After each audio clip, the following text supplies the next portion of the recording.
Your Honor, he's started going to what Ms. Crabtree reported or said, which is hearsay. She's Well, deceased I've and she won't given, be here. he's had some leeway. They have with this. opened the door. We have Yeah. not touched this. Yeah, They've opened the door they brought wide up the open with report. 2 barn doors to Yes, this report. yes, they have, and I'm gonna let him answer. Thank you. Overruled.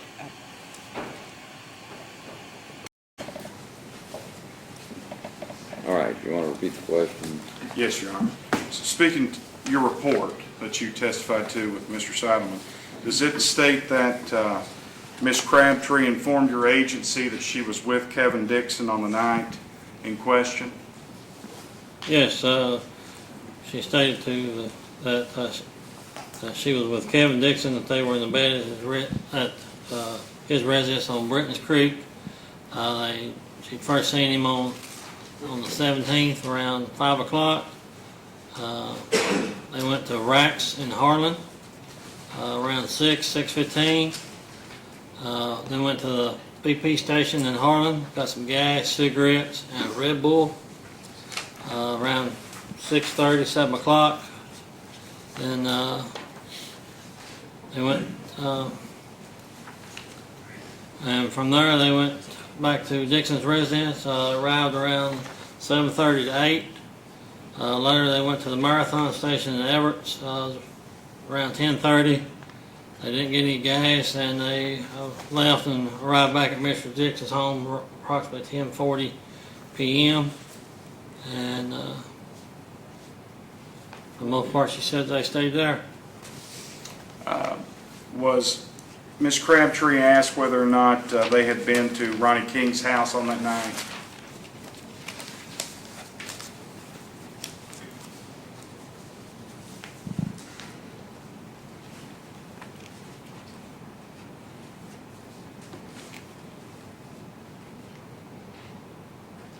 She stated she doesn't know Ronnie King, and they never went to his residence. Okay. And concerning the marathon tape, which Mr. Seidelman questioned you about, the information contained in your investigation, did that show that Kevin Dixon had in fact been at that marathon? Yes, I think Mr. Medford viewed the videotape, and the clerk at the station allowed them to view the videotape. Okay. Your Honor, I have no further questions at this time. Any recourse?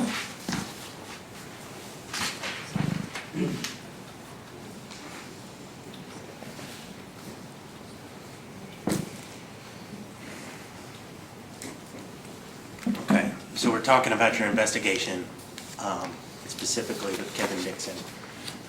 And this is all 18th and 19th. This is right after the murder, correct? Yes, sir. You talked to Jerry Mulkey, Shannon Thompson, some Farleys, all about Kevin Dixon, correct? Yes, sir. And Kevin Dixon, you talked to him, and you talked to Katie Crabtree, right? Yes, sir. One of the officers assisted me talk to him. Yes, Okay. talk to them. Katie's now deceased, but we have what she said and when she said it. Let me see here. So Katie Crabtree told you she was with Kevin Dixon, is that right? Yes, sir. And Kevin Dixon denied ever being at Ronnie King's house, is that right? If you'll give me a minute, I'll refresh my memory on what Mr. And I'm really just talking about the night of the 17th. I'm not talking about forever in history. But Kevin Dixon denied ever going to Ronnie King's house on the 17th, right? If you'll let me refresh my memory, looking at the report, I can tell you.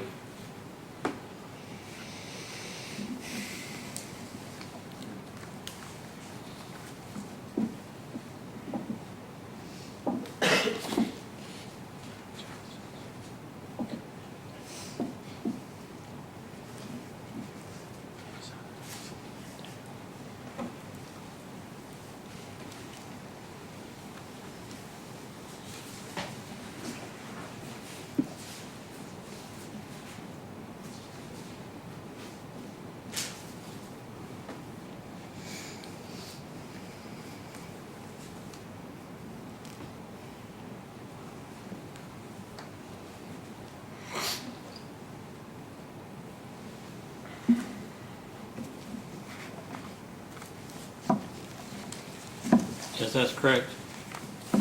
Okay, what's So- the question? Okay, better repeat the question.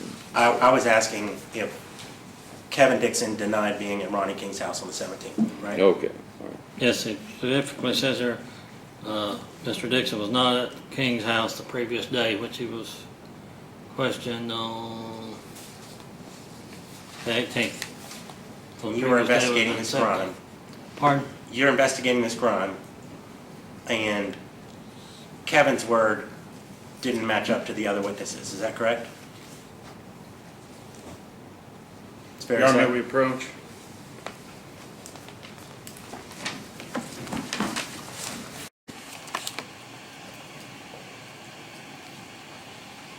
Sorry, Bill, on this side. I would ask that he specify, his word matches up with some witnesses, for instance, Crabtree, they're on the same page. He needs to specify. I can ask a more specific question. Yeah, we'll just ask some more specific questions. It's Yeah. fine. Clear it up. I mean, well, tell me, come here, back. Tell me, your question was, what didn't mesh with his report? What was your question again? The question was that Kevin Dixon denied being there, and other people said he was there. So Kevin Dixon didn't match up with the other witnesses. I'm getting there. I'll ask another question. What I heard, forgive me, I just heard, so Kevin Dixon's testimony didn't match up with the other witnesses. And all I'm saying is, we've presented proof that it did with some. I know that it didn't with others, as you're saying. I'll ask a more specific question. Yeah, I mean, you know, okay, just be a little, yeah. Yeah, it's my bad. Did it ask me if it contradicted? It doesn't match up with some witnesses, some other witnesses. That's all, and leave it at that. I mean, you know. All right, go ahead. So I'm sorry, I asked too big of a question, and that's my bad. What I meant was that Kevin Dixon saying he wasn't there didn't match up with Jerry Mulkey saying he was there, and with Shannon Thompson saying his car was there, and with J.R. Farley saying that his car was there, right? Just so there's conflicting statements. Hence the reason we collected the evidence from Mr. Dixon. And that's my next question. So you had those witness statements, and after you got those witness statements, you collected his shoes and his clothes and confiscated his car, correct? Yes, sir. Well, confiscated is a term that I would not use. He voluntarily let us keep his car for testing. He was cooperating. Well, you towed it to the... Yes, sir. Okay, that's all the questions I have. Okay. Very brief follow-up, Your Honor. You were asked if Jerry Mulkey, the testimony of Kevin Dixon matched up with Jerry Mulkey, and that Jerry Mulkey had said he was there. Is that correct? Were you asked something concerning that? Yes, I guess I should have clarified. She Okay. thought that that too was knocking at the door. And did she, to you, and under your understanding, based upon the questions you've been asked and what you've reported today, did Jerry Mulkey have personal knowledge of Kevin Dixon being at Ronnie King's that night No, just other than what her brother had told her over the phone. over the phone? Okay, no further questions. Is that it?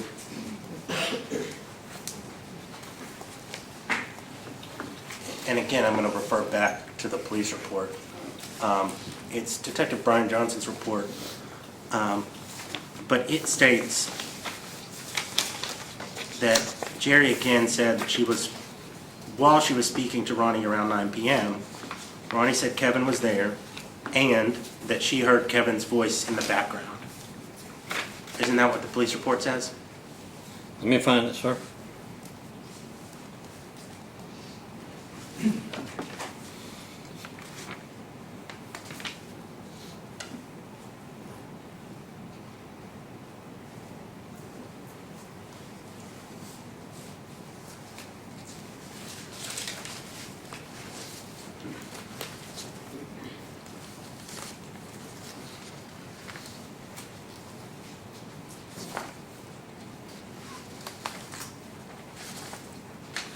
In the supplement that Officer Brian Johnson has written, He states that Jerry said she did hear Kevin's voice while she was talking to Ronnie that evening around 9:30 or 10 o'clock. Thank you.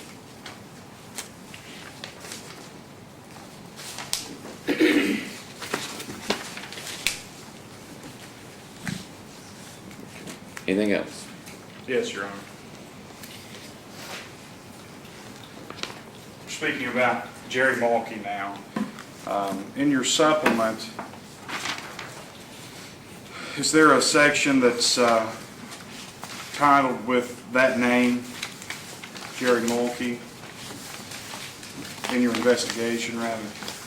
If you can refer me to whatever page it is, sir, that'd help me look for it. I've got a stack of papers over here in my own hall. Unfortunately, I'm tempted Is to locate that. Is this a supplement from Brian Johnson? And this is not a supplement, this is your actual investigation.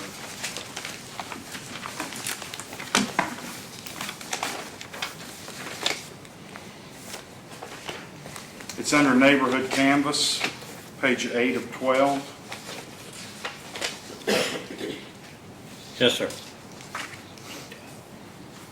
Are you with me on that page now? Yes, sir. Okay.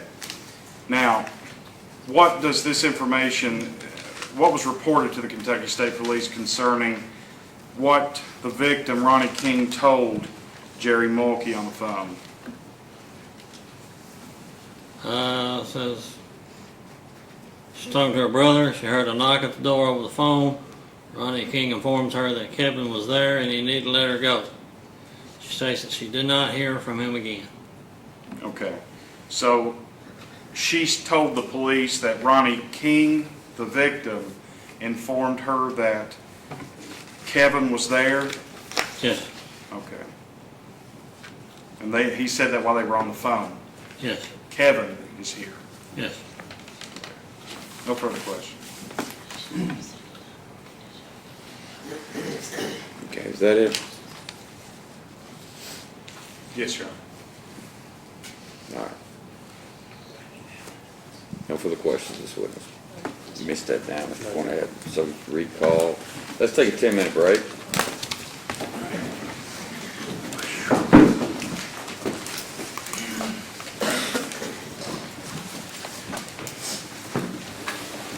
Same admonition, folks. Don't talk about it. Don't talk to anyone else about it.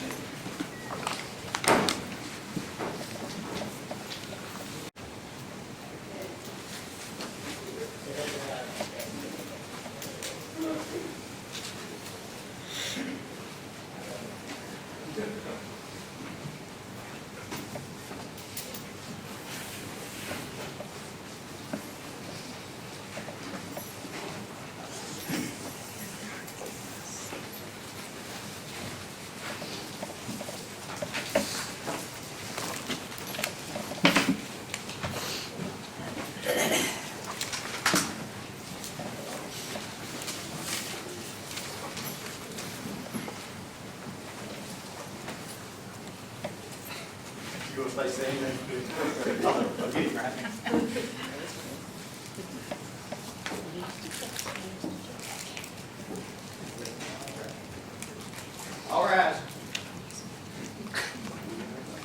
Okay. Be seated, please. Do you have anything to report? No. Okay. All right. Ready to go? Yes, Your Honor. All right, next witness. CommonWealth calls Mike Corner back to the stand. Okay. Now, Mr. Cornett, you're still under oath. Yes, sir, Your Honor.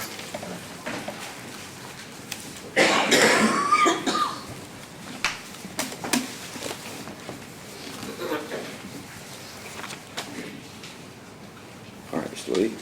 Thank you, Your Honor.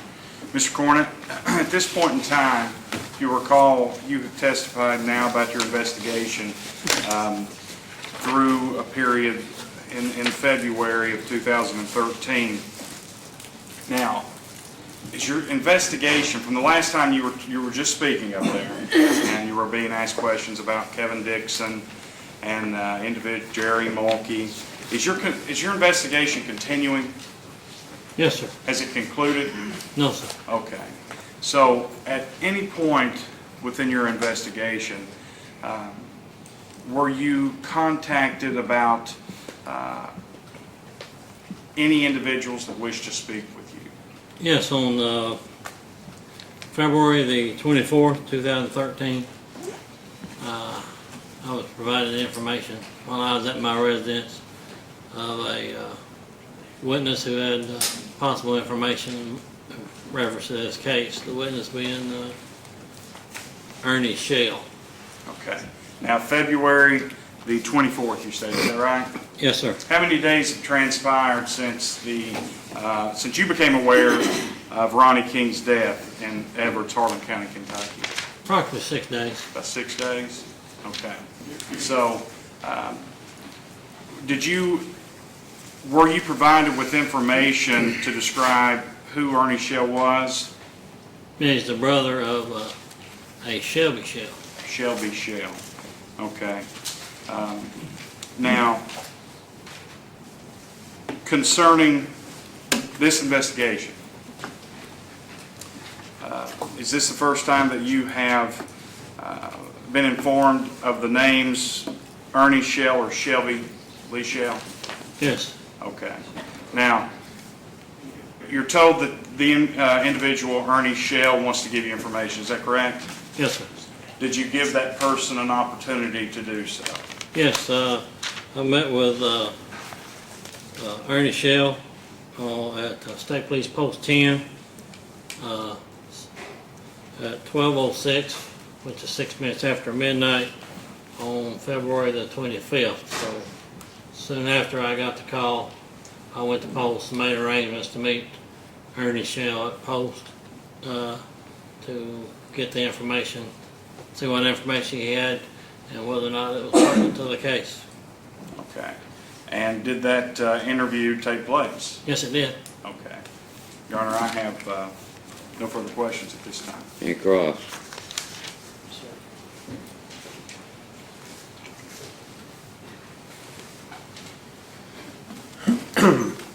So now we're going from the 18th to the 24th. And in that time, you were doing investigations regarding this murder. Part of that investigation was issuing subpoenas and trying to get records, right? Yeah, that's part of the investigation throughout. So you had I can't remember requested- exactly during the 6-day time span which subpoenas were issued or not, but yes, that's part of the investigation. Search warrants, subpoenas, whatever. Logging in the evidence, getting autopsies, talking, make a lot going on, talking to all the officers that are helping to make sure they get me what I need. That's exactly what I wanted to know. So in that time period, you had requested things like Ronnie King's bank records? Yes, I did. At some point, I don't And remember the Ronnie exact date, but King's- yes, I did. And Ronnie King's phone records? Yes. And you had talked to neighbors and about it? Yes, me or one of the officers assisting me did, yes. And either you or some other officer was talking to family members? Yes, I talked to a lot of family members calling me during that time. A lot of people. Yes. And from the 18th to the 24th, your person of interest at that time was Kevin Dixon. Is that correct?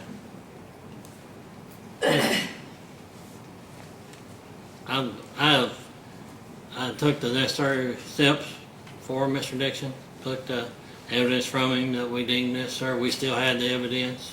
So Okay. yes, he was, but Great. I'm looking for information all along the way.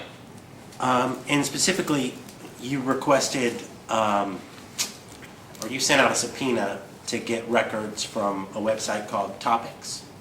Is that correct? Yes, sir.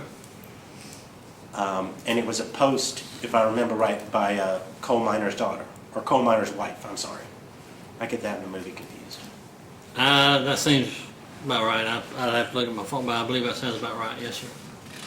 So you were not just looking in the neighborhood, but also anywhere you could find any evidence on the internet, Yes, right? sir. I was listening to jailhouse phone calls. I was doing a murder investigation kind of like a wave of a hand. You go down this finger, and you go down another one. You may have to back up and go down the same finger you just went up. But everything muddies up the water, that's when you start getting phone calls. This is on topics, and I've got to go down that road. So you were looking for information about this murder on topics, is that right? Someone called and said there was a post on there, so I can't remember what specifically it was. And then after you saw it, you issued a subpoena to the website and said, give me that information of who posted that, right? I got a subpoena, I can't remember exactly what it was. Okay, thank you. Can you redirect? No, Your Honor. All right, you may step down at the corner, recall. Okay. Call your next witness. Your Honor, Commonwealth calls Ernie Shell. Ernie Shell.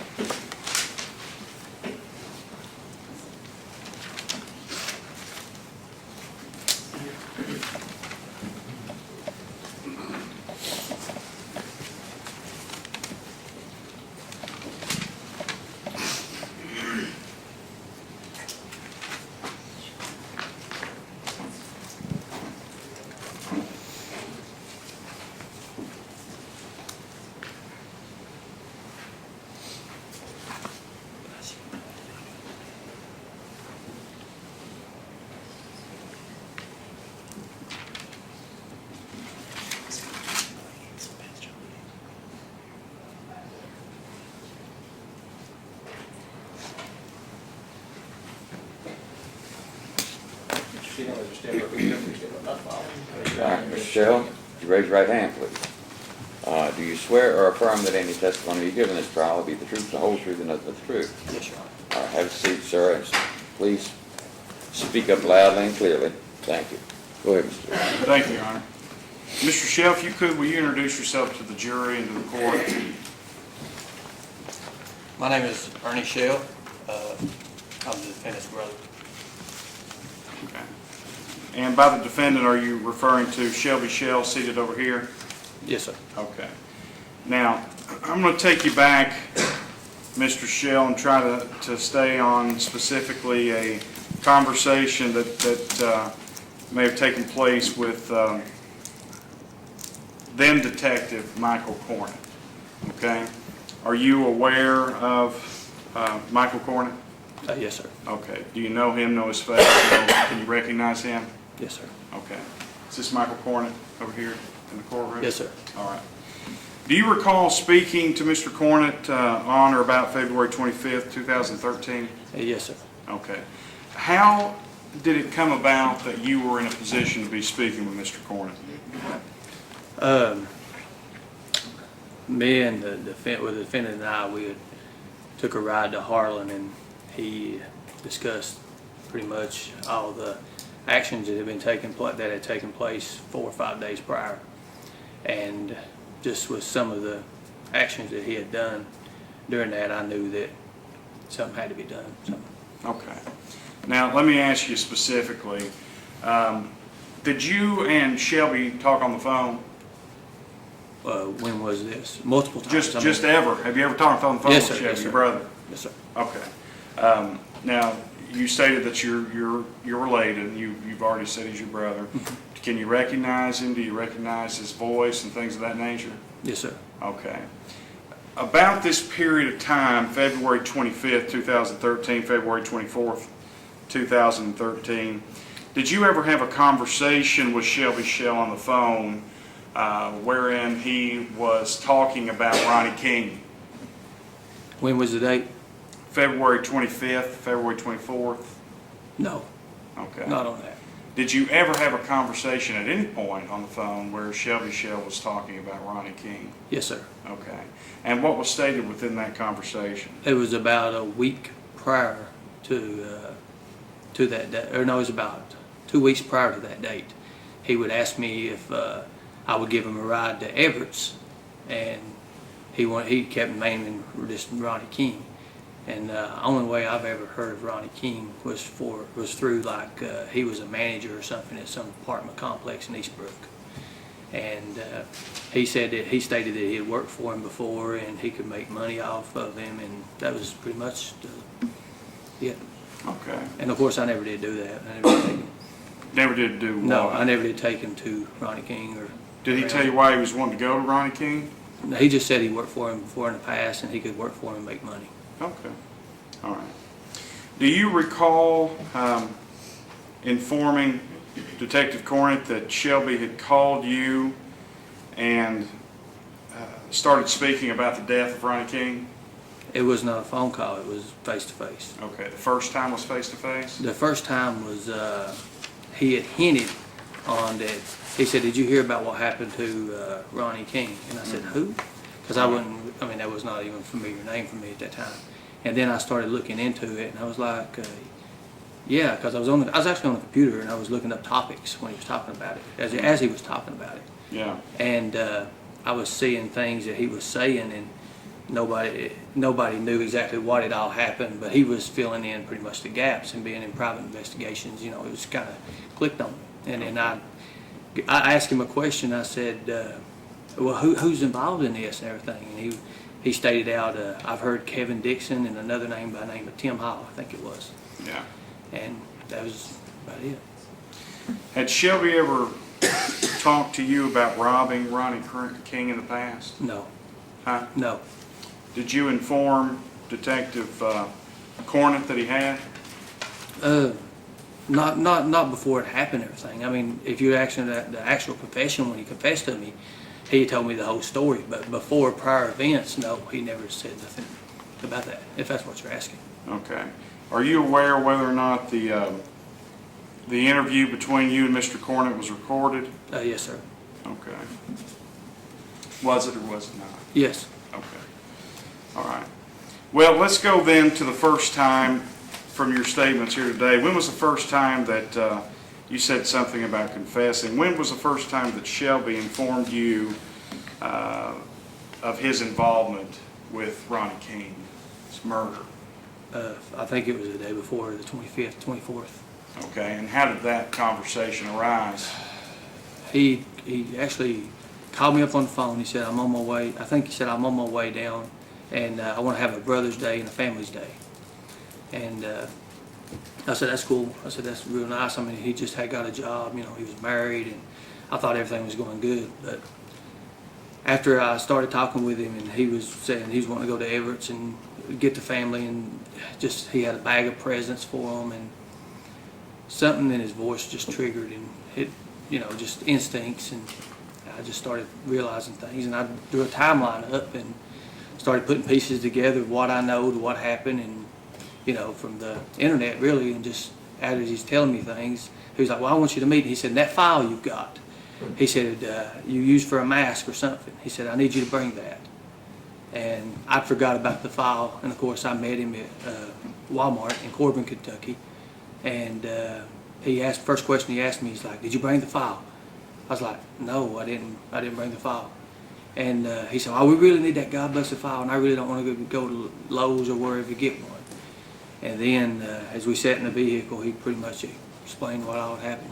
Okay, so tell me what he explained, what all happened.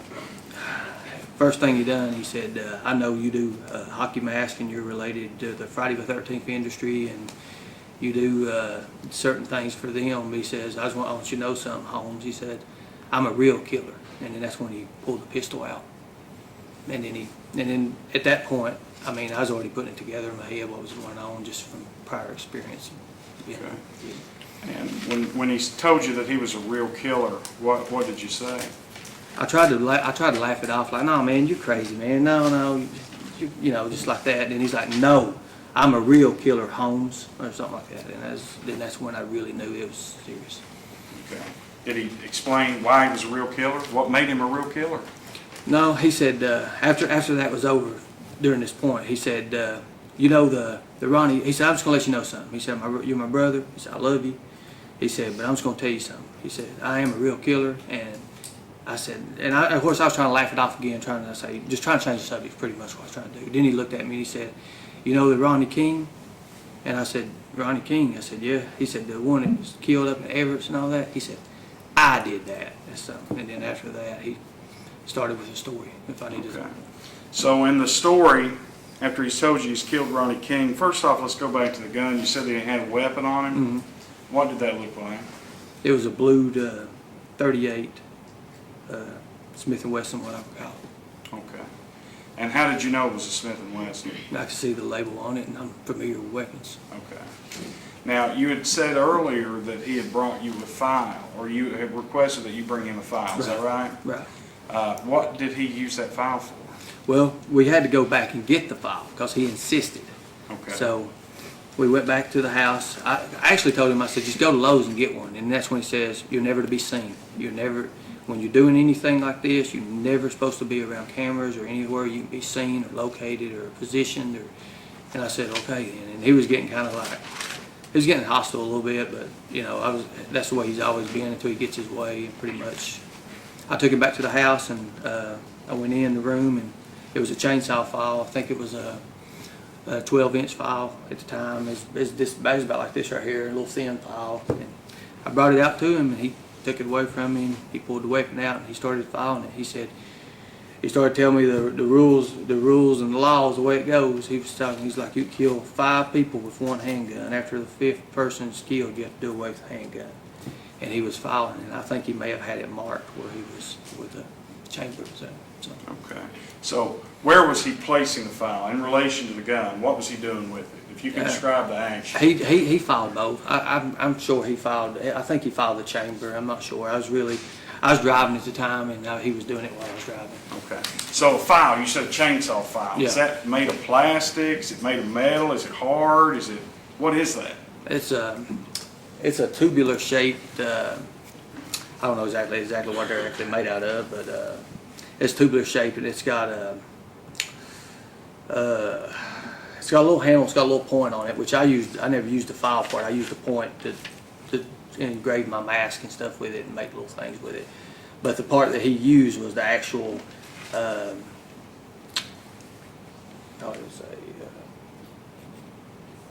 File part of it. I think the actual part that's actually got the riffles and stuff on it. Okay. How was he connecting the file to the gun? Some of these questions, Right. you know, they he may just seem took it, he foolish, just- but I don't know anything about files and guns. Right, that's what I'm saying. Yeah. What they're made out of, I don't know. Right. But I think he just opened the chamber, and he was sitting there, and he was just, going down the chamber. So he was filing the He chamber. was filing the weapon, yeah. Okay, all right. Let's move back then. You said earlier that at some point he started describing to you the killing, the murder. Did he inform you how he entered Ronnie King's house? How did he get in? He told this story that he said there was because he kind of was skipping bits and pieces of it, and then I pretty much was asking a few questions on making him stay on subject because I could put a timeline even further because I already had started. I mean, I'd already had suspicion, and as he's told the story. He said Ronnie was on the phone with his mother. And he said, Mom, Kevin's supposed to come by. Kevin or Tim or somebody's supposed to come by and later on. And he said, pretty much, there was a knock on the door after that. He said, oh, Mom, it's Kevin, it's Kevin. And then he hung the phone up. And then when he said, who is it? They said it was Kevin. He said it was Kevin. So that's... Okay. So that's Shelby told you that he heard Ronnie King on the phone tell somebody, you don't know who that was, right? His mother. He His said he was on mother. the phone with his mother. He could hear him talking.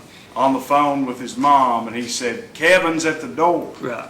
Kevin. Yeah, because he knocked on the door about the time after he heard that. That was his way in. That was his whole thing. Okay. See, when anything with Shelby Lee always the kind of person, he'd tell a story and he would leave certain parts out of it, but then he would go back and he'd fill the gaps himself, and he just had to keep Gotcha. an All right. open mind about everything. All right, so he says, he hears Ronnie King say, Kevin's at the door, and then you just stated that Shelby told you that he said, when Ronnie King said, who is it?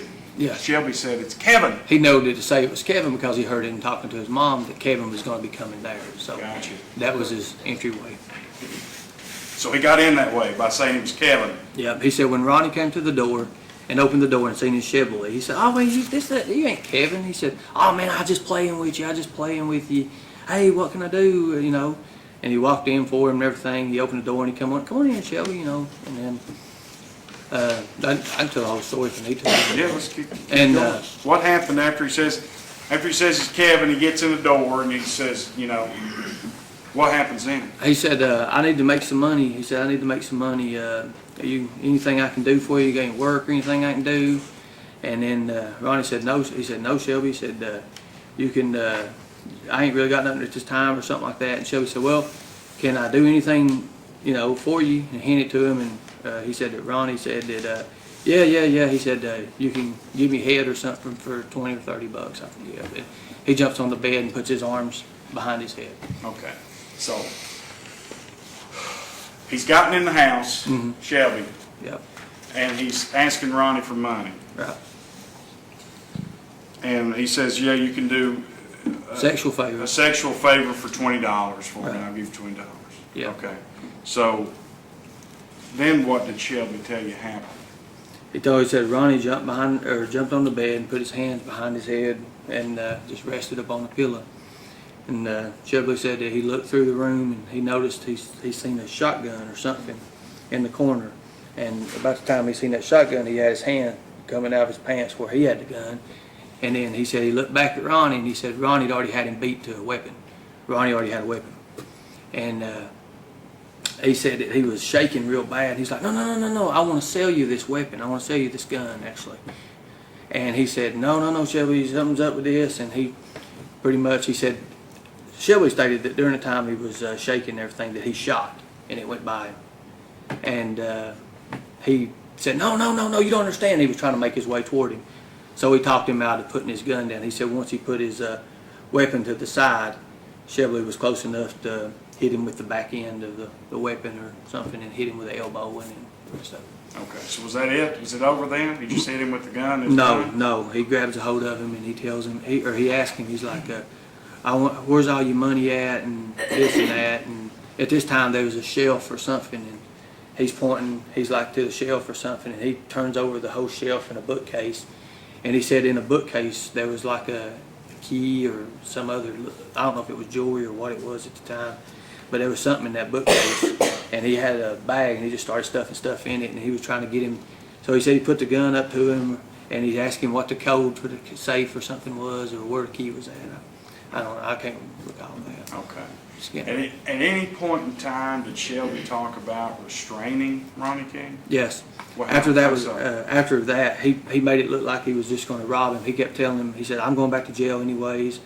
I can't stand this. I can't live this kind of life. And he says, I tell you what I'm gonna do. I'm just gonna tie you up and I'm just robbing you. And you know, my life's already ruined. So I guess he coerced him into thinking that he was just gonna rob him, but he was gonna tie him up. Okay. How did he tell you tied him up? He said he used duct tape and zip ties. Duct tape and zip ties. Where did he tell you he duct taped him? He set him in a chair. He said he set him in a chair or something, and he was duct taping. And he was trying to duct tape him, and he said that Ronnie kept moving and breaking, and he said finally he got the zip ties, and he's zip tying him, and he never really mentioned the placements of the zip ties. He just said, you know, figuratively speaking, zip ties.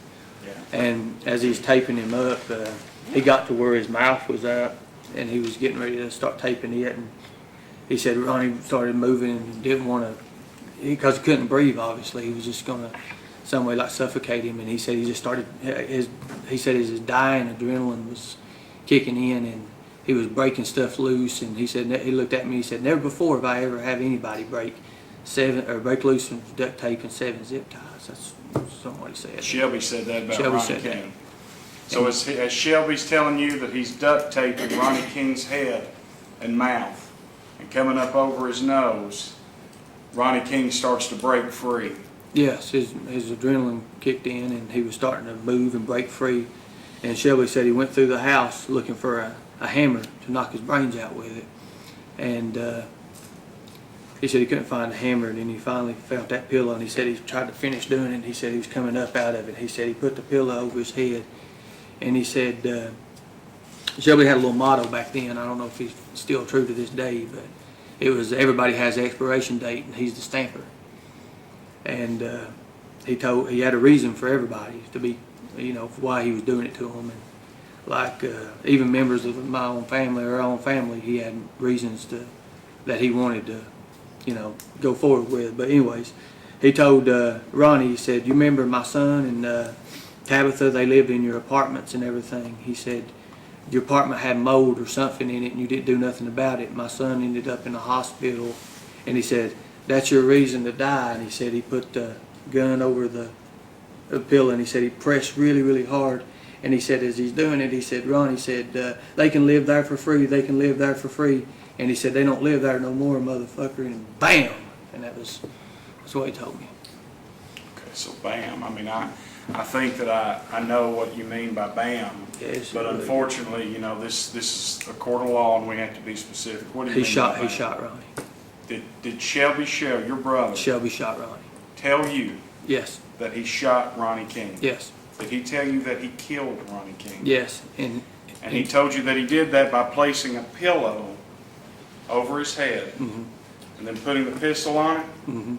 and shooting him. He didn't say whereabouts the pillow was placed though. He just said he put a pillow over there, and he put the weapon close to the pillow, and he pressed down really, really hard, and he shot him. And shot him. Uh, Then what happened? What did he tell you happened next? He said after he shot him, he went around and making sure he didn't leave any kind of, or no, after he shot him, he said there was a big puddle of blood or something, and he went to turn around and he slipped in the blood. And he went back out the door. When he went back to the door, he said I think he said he was walking up the tracks or something. He remembered he left his fingerprints or something on the blinds, but when he first come in, and he thought somebody pulled up in the yard or what drove by the house or something, and he had put his hands before he put gloves on or something in a way. That's what he told me. I don't know Yeah. if it's significant on it, but he said then he went back and he knew that he'd actually forgot what all he touched, the doorknob, the door handle, and all that. And he said he just had to burn the place. And Okay. then, Did he tell you how he burned it? I can't recall exactly where he said he started at. I mean, but he did say he burnt the place. But he said before he burnt the place, he went back where Ronnie was at because he said the gunshot was still or something in his ears and it was deafening him. And he thought somebody had come in the door because it was open. When he left, he said he thought it was closed. And he got behind the wall and he said, I thought he was kind of saying he's paranoid or something like that and he's hearing things. But he said it was where the gunshot had went off and it was in an enclosed area and it just deafened him. And then he says he goes back to where Ronnie was at and everything. He said he knelt down and he talked to him. That's what he said. Okay. So, and then I asked him, I said, how do you, I think I even mentioned, I said, he was dead at this time. He's like, yeah, but after I got finished with him, and then he said, that's it. That he never told me no more specifics or anything about it. Okay. Now, concerning the fire and the burning, did he tell you why he did that? Why did he do that? He said that he had to burn the place because his fingerprints and, just to get rid of all the evidence. So he was trying to get rid of evidence by burning Ronnie King's house. Okay. Now, did he say anything about what he had taken from Ronnie King's house to you? He said there was jewelry. I can't remember exactly the amount of money that he had said he took. I thought it was something like $487 or something he said. But it was jewelry and some old, I think he said he had some old money or something like that. Old rings? Yeah. Did you ever see any jewelry or anything that he had said he had taken from Ronnie King? I had seen like a fragment or two of it prior or after that. I recalled I'd seen what I thought was it. I can't really be sure if it was really it or not. I know that he stated that he had the jewelry on him in a black bag. That's Okay. Was the jewelry beaten? Yes, it was crushed up and beaten at the time I seen it. The pieces I Did he seen. tell you he'd done that, found it that way, or that he'd done that to you? No, he done it. I think I'm not sure if there was a ring or had initials or something on it or something that you could still make out some kind of form of. It was a bigger piece of the metal thing that I recall seeing, and I knew because it was a little bitty bag of it he had. Okay. But I never really got to sit there and observe it and look through it or nothing like that. But he told you that's what came from Ronnie King's? Yeah. Yes, sir. And it was beaten up jewelry? Yes, sir. Okay. Do you recall telling the detective that Shelby had $60-some on him?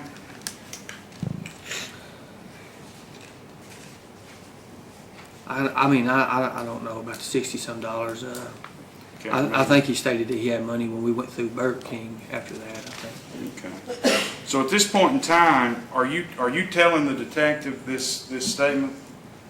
What's that? Were you telling the detective what you're telling us now? Did Yes, you sir. tell Yes, this to sir. the Yes, sir. detective? At that point in time, as you're telling the detective what you're telling us now, okay? Mm-hmm. Did Shelby still have these things to your knowledge? To my knowledge, he did. Okay, all right. Now, you're in Corbin. Let's go back to you being in Corbin with Shelby, okay? Okay. Did you guys ever come into Harlem together Yes. after that? Yes. And before you'd spoken to the detective? Yes. So we were limiting the window when this was, right? Yes. Right around that February 25th, 24th period? 24th. Okay. The All right. 24th is what it was. Okay, so tell me about coming to Harlem. What was the purpose of that? He said it was going to be a family day, and he wanted to go and buy. He had a bag of stuff that he left in the car. He said it was a bag of presents that he had for the family. And later on, we found out there wasn't a bag of presents, but he was telling me rules about the game on how you do it and get away with it, and he said rule number one: don't never be seen, don't never make no stops nowhere. You go straight to the director or to the target and out. And at this whole time, I was trying to change subjects and do everything I could because I knew, I didn't shadow of a doubt. I mean, I knew what was going on, and that pretty much gave me just the look on his face when I would look at him. It was just, and I would just get like these vibes of evil. And that's what I thought, just plain evil. And I was like, I'm gonna die. And as we was going through Dayhort, I think it's Dayhort, he stopped. He said, "Come up here. I'm gonna show you something." And I drove him up to Dayhort there, and he stopped. He used the bathroom. He was using the bathroom, but at this time he's already told me this story. He left the pistol inside the car, and just like I told the detective, I said I started to grab the pistol myself and shoot him because I knew what he was doing and I know what he was going to do because he'd already been, just letting on hints of what he's wanting to do, and then just I don't know. It's just with my family, when it comes involved in my family, the things he said that he was going to do and how he's going to start pandemonia and the things that he know how to get away with and do, I couldn't do that. I couldn't go through that. I couldn't watch my family just be one by one took out of this world. Couldn't do it. As you were there in Dayhort with your brother, were you fearful? I was very scared. I mean, I've been a bounty hunter for, at that time, 12 years, and I mean, I'd seen things before, but nothing like this, and putting myself in a situation where I'm in it. When he was out and he was using the bathroom, I really thought he was going to kill me. I really did. Because after he got back in, I said, just make me one promise. And he said, what's that? I said, just promise me if you're going to kill me, you don't shoot me. You give me a fighting chance. And he looked over and he laughed. He said, nah. He said, I couldn't do that. He said, you know too much of that martial arts shit. And I said, yeah. And then I knew then it was. Okay, so what happened after that? We drove to my mam's house. We directly to my mam's house, and it was I recall it might have been a Wednesday night because she had church, and as we was going up the driveway, my uncle Bruce stays at my mam's house, and he put 3 shells. He turned the chamber and he put 3 shells in the chamber of that pistol and turned it around and locked it in where the first one would actually go off, and it went nuts spinning. He put it to where the shell would go off. And I said, what are you doing, Shelby? And I started thinking in. I counted 3 shells. My mama, Bruce, and me. And that was what came to my mind. I knew then something had to be done. So we're going up the hill. I got his mind off something. I can't remember what I told him. He laid the gun in. And I was looking back and I said, what is this bag? Because I knew then something was really, really up.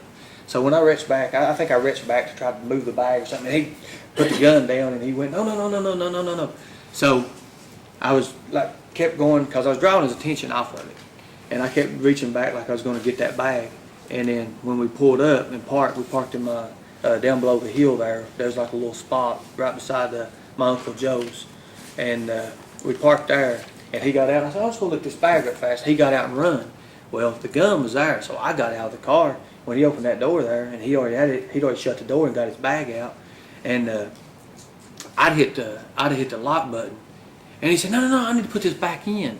Then I knew he was going for that gun. He was wanting to, but the door was locked, and I wasn't doing that. I said, dude, what's wrong with you, man? I said, why are you trying to do that? So I had to kind of start thinking like what a criminal would think like, and just years of experience and knowing how to kind of like deter situations. I kind of start saying, dude, it's the end of the month anyway. Ain't nobody got no damn money. Oh man, you're right. You're right. We need to do this and that. So anyways, we went to my mama's house, and my brother tried his best to get her to ride with us to church so we could take her to church. And I said, no. I said, Dub's already coming over, and she rides with him. And it was right at church time. And I finally confessed, and I tried to give hints to my uncle what was going on, but Shelby would follow me everywhere I go, and I was sitting there like, Bruce, and Bruce was asking some crazy questions. I thought he's getting ready to get killed, because he was like, well, what are you boys doing up here? There's some reason you're up here. There's some reason that you're up here. Something's going on. And I was sitting there like, you idiot. And I was trying to give him facial expressions to shut up, because and you know, I tried to let off numerous hints, but I couldn't, and finally got Shelby back out of there, and then we pretty much got him to leave and everything. But when we got back to Harlan, he was chanting. He was like, you know, all these lawyers, you're friends with all these cops. They're your buddies. They're your friends. You know, Russell Allred. You know, Johnny Turner real good. You know, Jeff Brock. You know, Henry Johnson. They've got money. You're gonna take me to their house. I said, Shelby, I said, I've not been in Harlan over 4 or 5 years, man. I don't know these people no more. I mean, I know them as acquaintances, in which, you know, I do know them, but I don't know where they live and their, you know, where their residence or nothing's at. And he's like, yeah, you do too. And he says, all it's going to be is you're going to take me to their houses, and we're going to run up, and I'm going to knock on doors. So they open the door, I'm going to barge them in, and I'm going to take their money, make them give me their money. And he says, I'm going to kill them. And that's what it was. And I said, Shelby, why are you doing this for? What is it? I said, because Shelby, at the point when he got out of prison last time, he did not do no drugs, and Shelby was a real bad drug addict. And he said he don't do drugs no more. His new high is killing, and that's what he said. That's exactly what he said. So who was driving the car? Me. You? Yeah. And at some point, do you start heading out of Harlan? Yes, sir. Okay. And when you're heading out of Harlan, does something happen at that point in time? Did you inform the detective? Yes, sir. What happened when you're heading out of There Harlan? was a girl with her it looked like about 2 or 3 year old son, was walking around. I think she had a Coach purse or some kind of purse, because it had the big old C's or something on it. And I think he seen that, and he said, "Damn, what a lick!" I said, "What do you mean by that?" He said, "Damn, what a lick." I was like, "Well, this fool's come to his senses." That's what I was thinking, you know. I just thought he was a big phase and stuff. And it's right at the huddle house where the lights are at, as we was coming out, and you know the road that comes around, and there's like the 4-way there, and the lights are there, and I was sitting there looking, and I thought there was an undercover cop behind me, a couple cars behind me. There's an old gray Crown Victoria, and I was like, well, that's an undercover cop. If anything happens, I can, you know, do something and get attention and then go from there. But he rolled the window down, and he said, after he said, "Damn, what a lick," he said, he pointed the gun at. I said, "What are you going to do?" He said, "It's just going to be pop, pop, pull over." And I said, "What are you going to do, Shelby? You shoot it twice?" He said, "No, it's going to be pop, pop." He said, "The first one's for the kid." And when he said that, it really, I mean, it hit my head hard. It's like, I mean, I took oaths and stuff before in the past, and I was like, why the kid? He said, that way they don't have a chance to grow up and go to hell. And So as did you keep driving? No, yes, I was driving, but it was coming closer, and as he put the weapon down, his funny bone was like right on the end of the thing, and he had the pistol. And the girl, I don't know why she didn't move, but she's like, and she could see it, and I seen him lay the hammer back, and I was watching his hand pulled that, and I said, I gotta do something. I stomped the gas, and I about got T-boned, and I tried to get T-boned. Yeah. And as we was going up and everything, he was like, man, what'd you do? And he looked at me and said, thank you, brother. And I said, what's wrong with you, you fool? And he's like, man, I can't believe that. And I said, what's going on? And he said, I didn't have enough. He said, I want to thank you, man. He says, I didn't have enough ammunition. There's too many witnesses. So, as we was going back up, we got pulled over on 119. I can't remember the location. There was a roadblock, and Danny Cottle and I can't remember the other Who's Danny officers. Cottle? Who's Danny Cottle? Danny Cottle was a state trooper. State trooper. So there's a roadblock of state police officers. Do you approach the roadblock? Yes, and Were you still driving? yes, sir. Okay, your car? Yes, sir. Who was with you? Shelby. Okay. And you mentioned Danny Cottle, a state trooper. Yes, sir. Why do you mention his name? Was he there? I've known Danny Cottle for years, and yeah, he was there. Okay. Did you have an interaction with him? Yes, sir. Can you Us- describe that for us? Well, usually when I approach any kind of roadblock, I had a name for fighting and being a professional boxer. People just wave me through. The police say just like, "Hey, man, we just wave you through," because they know nothing's there. This time he stuck his head through the window. He's like the window. He's actually stuck his head through there. But before he did, my brother, he said, "We're gonna get stopped." He reached back there and got a jacket or something and covered his arms where his tattoos wouldn't be visible. And as he was sitting there, he's like, he had the pistol up under his thigh. I think it was sitting on there up under his thigh, and he had his hand like this up under it. And I guess he had his hand up on the handle. But we pulled up, and I was like, oh my gosh. So when we pulled up, and he stuck his head through, and I seen it, Danny. Well, I knew, I was like, okay, cool. He's like, well, hey man, what are you doing? You been fighting again? What are you doing? He said. Then he looked over and he said, where you guys coming from? I said, well, we just come from the families. We just come visiting family. And I was trying to give him signals, but it was dark, and I couldn't really do nothing about it, because it was right beside him. He was, him, and I just couldn't do it. And then as he motions it's over, but this time I'm about to start sweating, and I'm sitting there holding it in, just from prior training that I've had, just with interrogations and things. I'm driving up the road, and he looks over and he says, "Man," he said, "you really do know all these police officers." And I said, "It's just, comes with territory," or something like that. And he said, "Well, you just saved his effing life."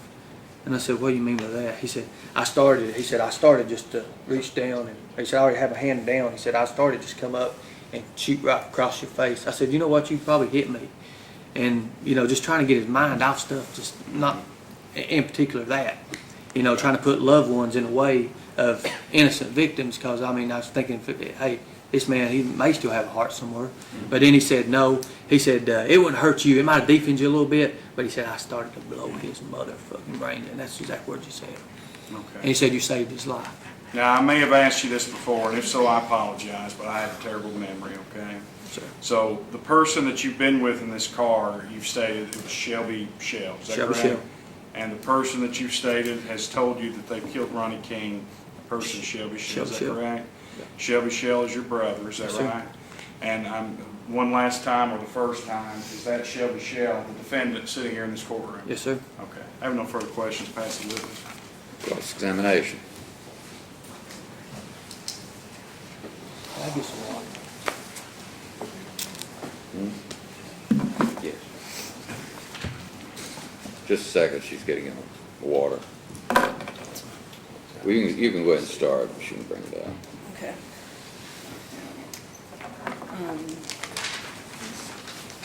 Just for the record again, your name's Ernie Shell. Is that Ernest, E-A-R-N-E-S-T? or Yes, without I an spell E? it different ways, but yes, it's EARNEST. Okay. And what's your date of birth? 12/31/79.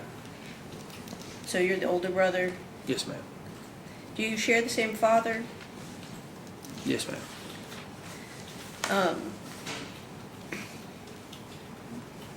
Did share the same father.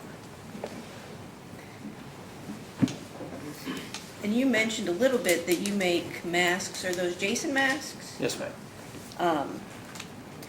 And is that I'm gonna ask some questions that you may be like, that's kind of dumb, but we're trying to tell everybody Yes, ma'am. background, right? What kind of mask did you say? Hockey mask. What kind of mask? Hockey. Jason masks, Jason hockey hockey masks, that's related to the Friday the 13th movies? Yes, ma'am. Okay. And you make those for collectors?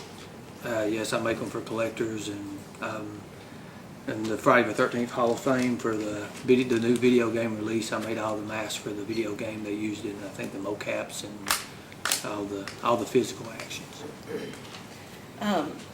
Have you ever used a handle or an online nickname to promote your masks? Yes, ma'am.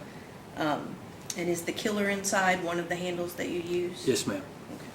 Have you made videos about the killer inside? Yes, ma'am. Were you involved with a horror convention in Knott County? Yes, ma'am. Okay. And so horror and Friday the 13th movies, those are the kind of things that some people would call hobbies, but it's more than just a hobby for you. Yes, to a point. It was. It's not now. Okay. Have you ever written a screenplay, A screenplay. like for a movie or a TV show? No, I've got one coming out. Okay. What show have you got coming out? It's a new slasher film. It's a whole new genre of things. So a new, It's nothing to do with Friday the 13th. okay, but a new slasher horror type movie? Yeah. Are you currently employed outside of your Jason mask business? I was until this. Okay. And what was your last employment? Queen City Railroad. You mentioned in testimony that you've been a bounty hunter.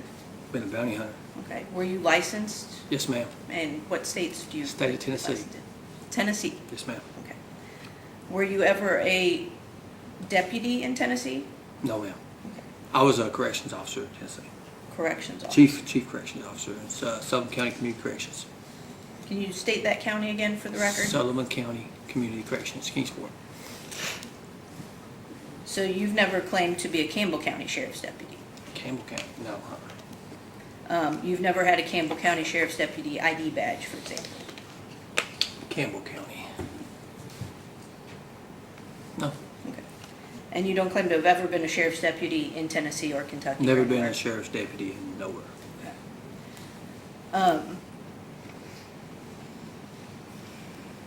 Have you ever claimed to work for a fugitive recovery team?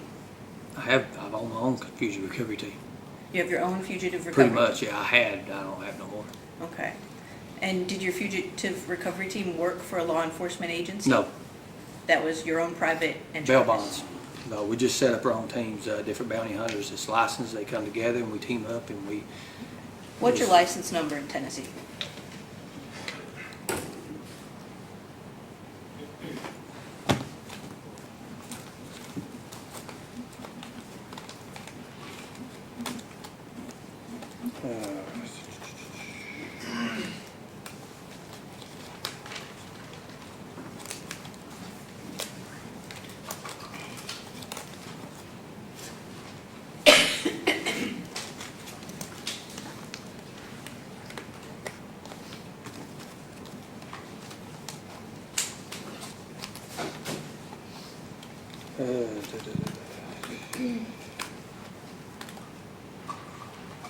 I don't think I have the card, but you look it up online. There's an online thing for it. Actually, it might be right here.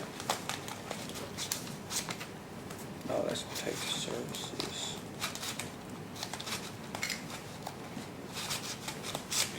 My TAP BA number, let's see, at the time was 115-755-099. It was a license number.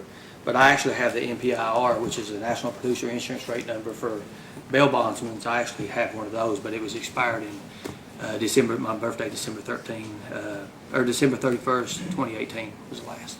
Do you mind if I approach? I just want to see the card. I don't, oh, you see the old card, yeah, I've got it. This is my TAP BA. But you'd have to look my other one online. I don't have it yet. The NPIR I don't have. Do you mind if we make a copy of this? Yes, go ahead. Can you make a copy of this? It's outdated. It's all I have left.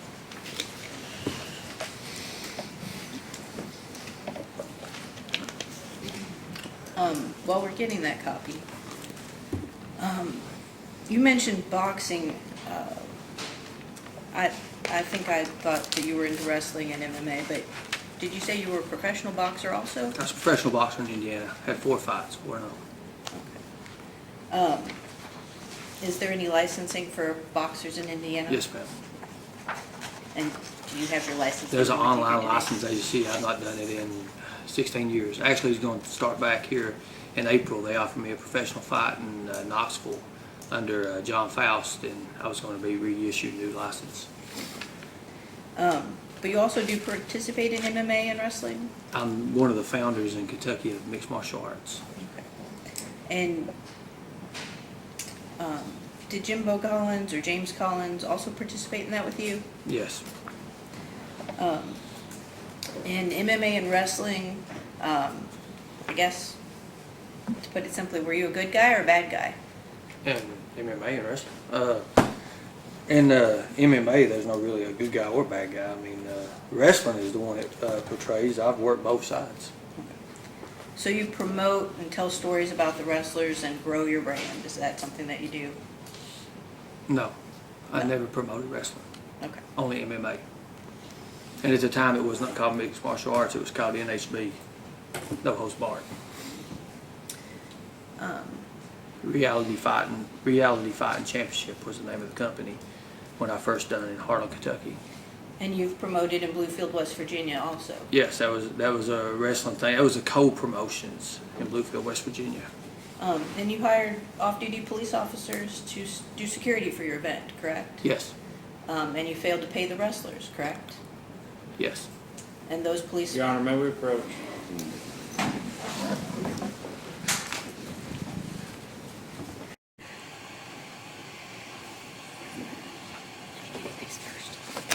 Thank you. I just did my references. I'm objecting to the questions concerning failing to pay, things of this nature. One, I would object for relevance. Two, I would object for prejudice, outweighing probative value. To say that he hired off-duty police officers and didn't pay them. What's the relevance of all this? Well, it's true, but I can stop with that question and move on. Yeah, I mean, we're kind of out in the weeds. We are, but everything that goes to bias and credibility is important. Well, how does that go to his credibility? He doesn't pay people he says he's going to That's pay. not credibility. That's not credibility. But I'll move on. Move on. Disdain.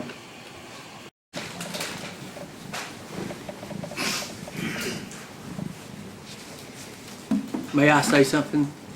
No. If there's a question, you can respond to it. Okay, you didn't let me finish the. You'll have a chance, I'm sure. Okay, that's fine. Now I have some maybe dumb questions, but you're Shelby's brother, so thought I'd ask you while you're here.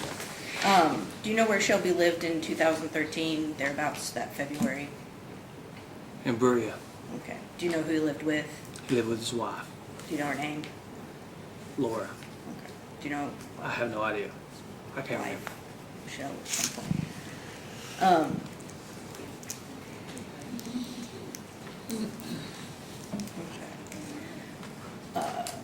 Did you have a romantic relationship with Ronnie King? With who? With Ronnie King? I never met Ronnie King. You never met Ronnie King? Never met Ronnie King. Did you have a romantic relationship with Jimbo Collins? No, You've never kissed him? no, Do you have sex with other men? no, So you don't claim to be bisexual or gay? no, And you don't have a profile on Life Out? no. Did you date Laura before Shelby married her? Yes, Have you dated Pam Ray Stidham? no, Have you dated Lucinda, Cindy, Lay? yes, Have you dated Amanda Brown, Amanda Gaylor? dated or my wife, ex-wife. Either one works. Yes, thank you. You went to Marvin Lipford with your story about Shelby first, correct? Yes. Um,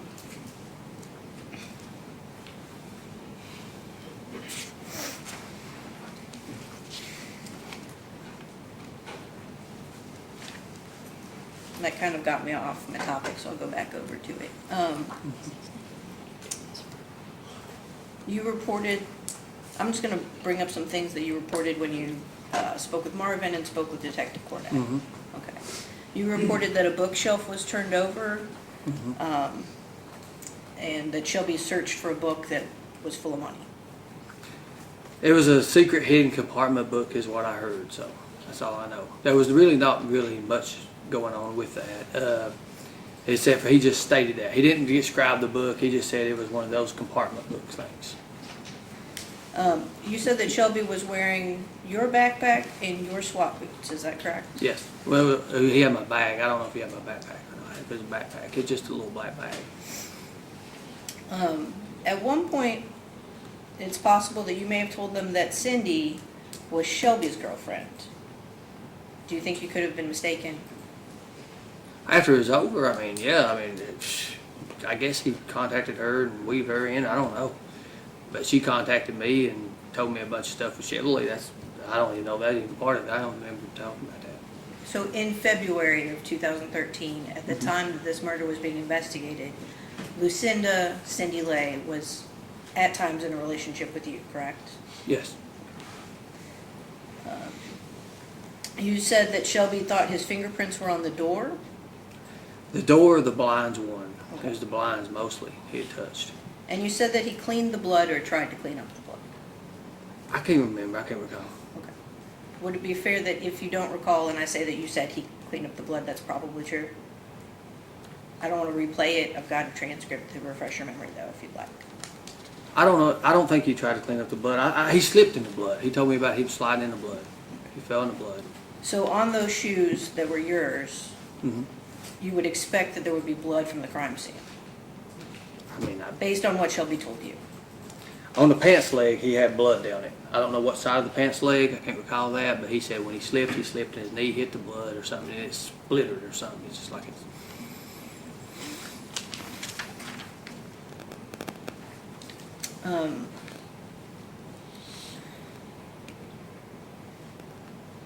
You described certain items that Shelby allegedly told you came from the crime scene. Mm-hmm. Did you describe any guns or revolvers for the police? The gun. Is it possible you had trouble remembering the color of any gun handle? Gun handle. Yes, right now I don't remember. The gun handle wasn't hardly visible. The only thing I ever seen on it, like I said, was the blue. It was a blued up 357 38 is what I know it was.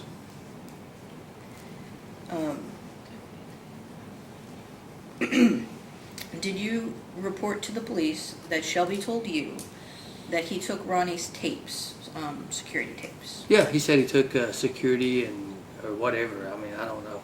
But like I said, Shelby's always back and forth. He would say this, he would say that, he would come back and try to fill in gaps. So half the things you said was fake, some half the things was real. That's just the way it is. And you didn't really explain how Shelby got there or how he got away from... I've heard two different versions. Shelby, after it was all over and everything, is mentioned two different versions, but one is that he parked the car. One, that was nothing really. He said he parked a car, he had a car, and he had a truck at one time, and, it just, that's all he said. He never really elaborated on that and how he got there, so. Okay. What kind of vehicle were you driving at the time? It was a Dodge, what is it, I can't remember, let's see, wagon, there's a Dodge wagon little car, I can't remember the name of it right Is that a Dart? now. No, No. it was, I'm trying to remember the name of it, I can't remember the name of it. It's like a station wagon Dodge is what it is, I can't remember. I've had numerous cars. It was Lucinda Lay's vehicle, by the way. Was that your vehicle or was that Cindy's vehicle? I just said Lucinda Lay's vehicle. Okay.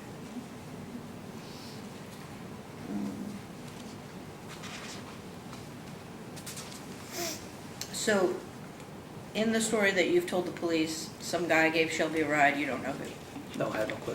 but it wasn't you. No. And you reported that Shelby burned his clothes in Jones's Creek? Burned his clothes in Jones's Creek. It's not my story. I don't know. I don't recall it. I don't know. Okay. I can't remember what he said done with the clothes. He burned them or something. I can't remember exact locations, but he did say something about getting rid of them somewhere. Have you ever stated that Shelby's fingerprints came back from a national database? I don't think, no. Have you ever stated that Shelby's cell phone was at the scene of the crime? There was a question later on that was asked about that, and I think Jimbo Collins is the one that asked him the question about it, was him and his wife was present at the time, and he said, don't you know that they can ping cell phones? And then she just, right out of the blue, just said, even if we took the battery out of it, so, that's all I know about that. Okay. And you've stated that KSP has your fingerprints, is that correct? Yeah, they should have them. Okay. And that you had an alibi? Yes, Have you stated that you had special response people watching John Paul Madden?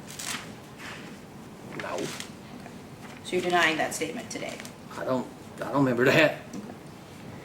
Let me go back to a couple more things. Can we go back to the question about paying people? About what? About paying people. I've already, No, we're not going back to that. sustained the objection on that. We're not going Let's there. move on. Did you save the file that you allegedly gave to Shelby Shell in the car? No, I never seen the That file after. 12-inch file? Never seen the file after that. Okay. Don't know what happened to it. Didn't give it to the police, obviously. I don't remember anything about it. He may have put it in the bag. I don't know what was in the bag. Like I said, And you said Rodney King shot at Shelby Shell first, correct? that's what he told me. And you said that Rodney King had to give him a code for the safe, correct? He said something about a code. I can't remember exactly.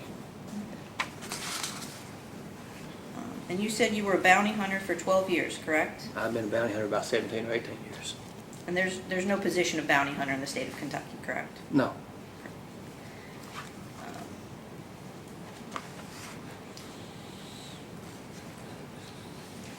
And you drove Shelby Shell to Dehoyt, and he got out of the car and left a gun in the car, but you let him back in the car, correct? he had the door open as he was using the bathroom. And so, no time on Brothers' Day did you report to the police that you were afraid of Shelby Shell or that he had committed a crime? I was scared of Shelby Hill. I was afraid. You didn't report that to the police, correct? Good point. You didn't report it to Trooper Cottle or anybody at the roadblock, correct? No, huh? And I'll go back just a little bit. You had mentioned something about the internet. You have access to the internet, right? Yes, ma'am. You're on Facebook, for example. Yes, ma'am. And so you had 6 days with internet access to look up things about this crime. And you even said that you looked up some stuff on the Yeah, internet, correct? I do. Okay. That's all the questions I have for you. There may be redirect. Any redirect? No, Your Honor. All right, is this witness excused? Subject to recall, subject to rebuttal. All right, you may step down. Mr. Shell, you're still subject to recall, so hang around. Okay.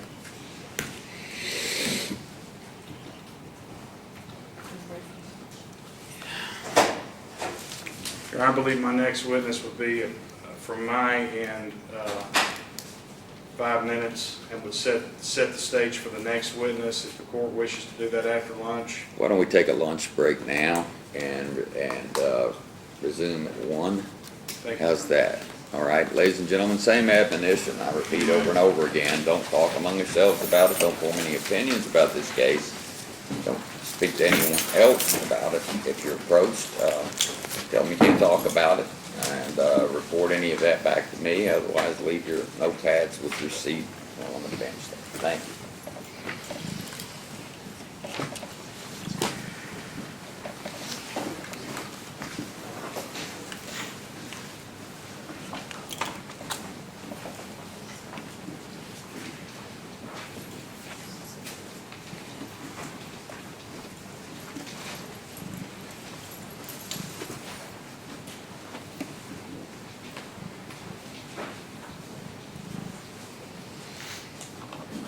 All right, let's go off the record and have a lunch.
All rise. All right, be seated, folks. Does the jury have anything to report? No. Okay, very good. All right. Okay,